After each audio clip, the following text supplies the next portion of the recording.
మన్మధుడు తన కామపీడితమైన పుష్పబాణాలను సంధిస్తోన్న వేళ ఇంతలో పార్వతి తన సఖీజనులతో కూడి శంకర ప్రభు సేవార్థం రాగా అప్పటి వరకు ధ్యాన నిమగ్నుడయ్యున్న చంద్రశేఖరుడు తపస్సును వీడి తన కన్నులు తెరిచి చూచాడు.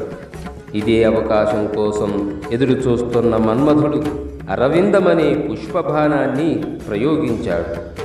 పార్వతి శంకరుని చేరి పాదపద్మాలకు నమస్కరించి పూలతో పూజించి శంకరుణ్ణి చూస్తూ అధర బిడియముతో తాను ఇచ్చిన పుష్పాన్ని అందుకున్నాడు చంద్రశేఖరుడు.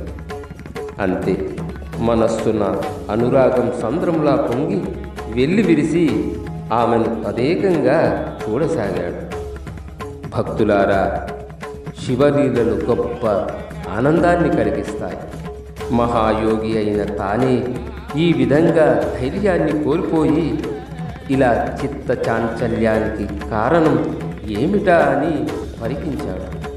ఓ పక్కగా మన్మధుడు తన ధనస్సుతో మరో పుష్పబాణాన్ని సంధించడానికి సిద్ధంగా ఉండడాన్ని పరికించాడు శంకరుడు. వెంటనే కోపంతో కనుబొమ్మలు ముడివడగా తన నేత్రం నుండి అగ్ని పుట్టి గొప్ప శబ్దంతో మన్మధుని దహించి వేసింది. ఈ సంఘటనతో దేవతలందరూ దుఃఖితులయ్యారు. పార్వతి కూడా భయభ్రాంతులకు లోనై మనస్సంతా కకావికలమైపోగా తన చెలుడితో కూడి గృహాన్ని చేరింది. ఇంటికి చేరిన పార్వతి తల్లిదండ్రుల ఒడిలో తలపెట్టి దుఃఖించింది.